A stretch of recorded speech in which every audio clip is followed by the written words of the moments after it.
The boreal forest screamed, a chaotic void of white where direction meant nothing, and the cold was a physical weight.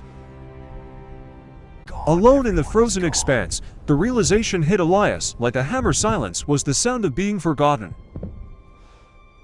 Survival wasn't about gear anymore. It was about what little he had left in his pockets to fight the frost.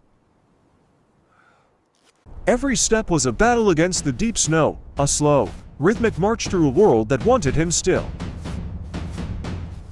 The wind turned vicious, 1,000 icy needles seeking exposed skin, forcing him to bow before its fury.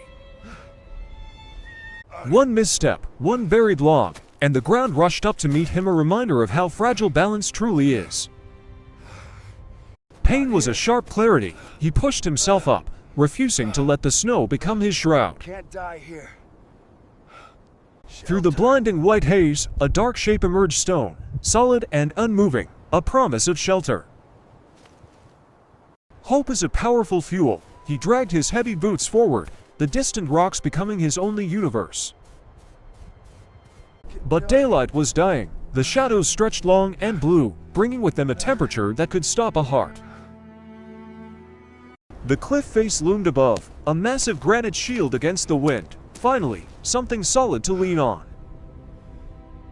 His eyes scanned the base of the wall, desperate for a crack, a hollow, anything to hide from the coming night. There behind the fallen timber, a shadow within the shadow, a small cave mouth, barely visible. The pine branches fought him, scratching and tearing, guarding the sanctuary like jagged sentinels. Damn branches. He dropped into the darkness, the wind's roar instantly dulled to a murmur. He was safe, for the moment. Huddled in the gloom, he pulled his knees close, preserving every calorie of heat his body had left. But cold creeps in even through stone. He needed heat. He needed the primal element of life.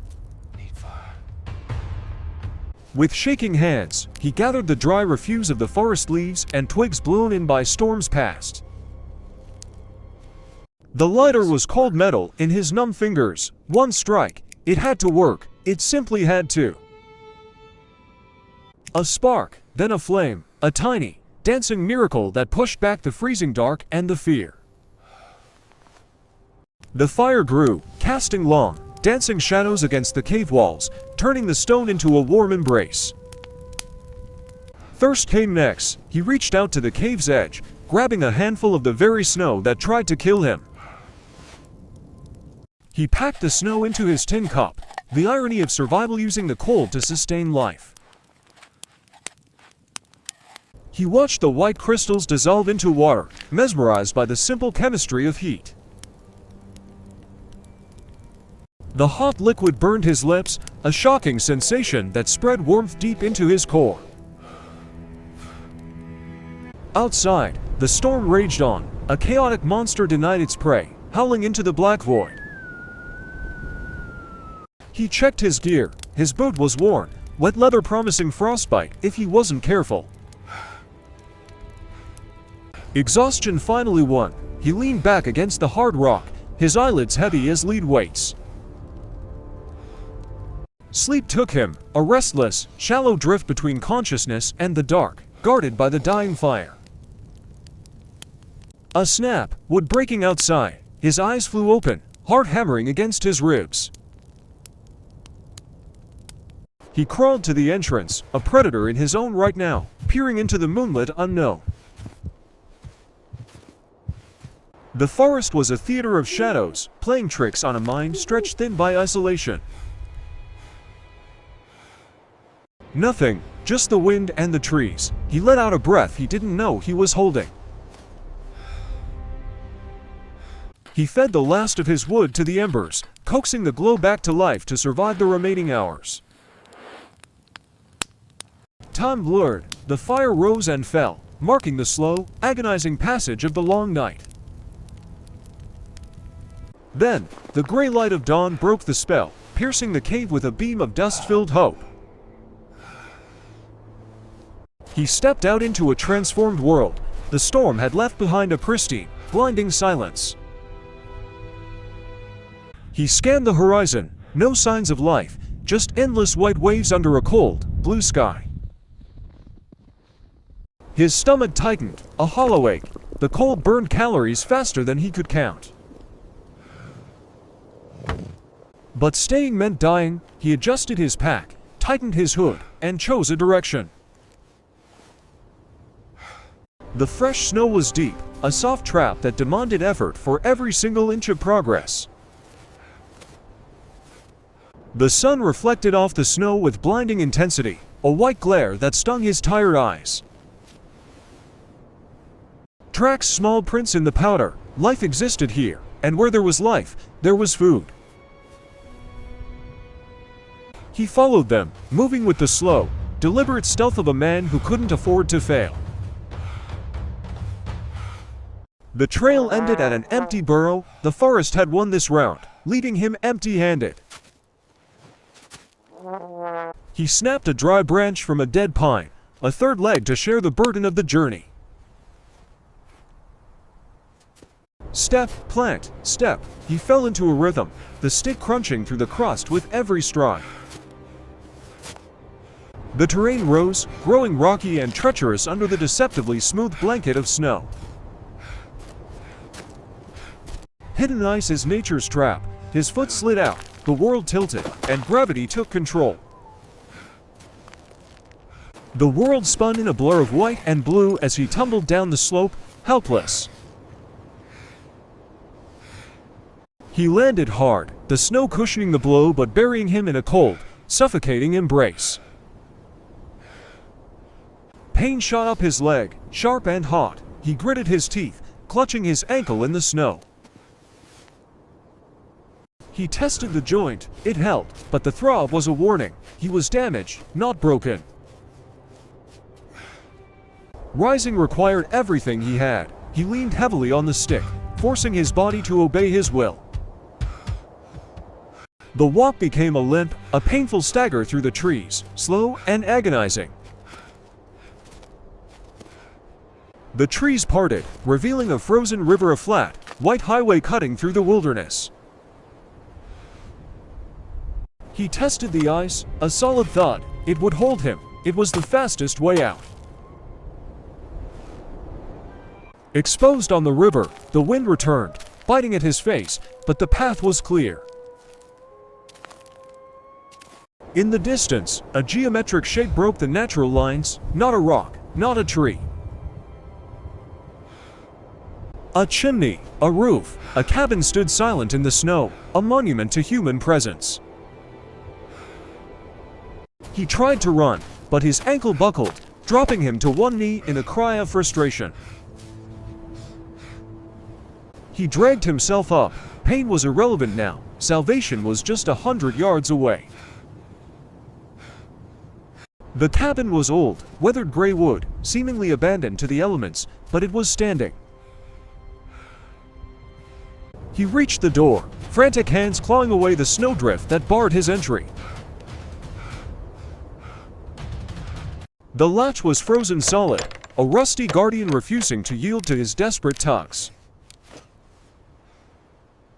He threw his weight against the wood. Once, twice, the timber groaned under the assault. The door burst open. He stumbled into the gloom, catching himself before he fell. He slammed the door shut against the wind. The silence inside was thick, heavy with dust and age. It was a shelter, dusty, empty, but dry. To a man freezing to death, it was a palace. In the corner, a cast iron stove stood like a dark idol, the most beautiful thing he had ever seen. He opened the iron door, empty, cold, but it held the promise of heat. He smashed an old chair, the drywood snapping loud like gunshots in the quiet room. He stuffed the stove, his hands trembling not with cold now, but with anticipation. The match struck, paper caught, the flame was hungry, devouring the dry tinder instantly. The roar of the fire was a song, the metal ticked and pinged as it expanded, radiating life. He held his raw, red hands to the warmth, the pain of thawing nerves a welcome sensation. He found an old moth-eaten blanket and wrapped it tight, cocooning himself in dust and wool. Sitting by the stove, he finally let his guard down. The ankle throbbed, but he was alive. Outside the window, the blue night returned, but it couldn't touch him anymore. His eyes closed, the firelight flickered on his face, and he drifted into the first real sleep in days. Darkness took the cabin as the fire burned low, the wind outside just a distant lullaby. He dreamed of warmth, of food, of a life that felt a million miles away from this ice. He woke with a start, the cold creeping back, the fire needed feeding, reality returned. He stoked the embers, building the heat back up, reclaiming the room from the chill. He scavenged the shelves, hunting through dust and cobwebs for anything left behind.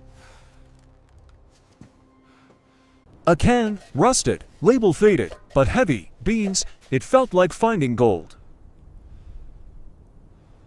The knife pierced the metal lid. The smell of preserved food was overpowering.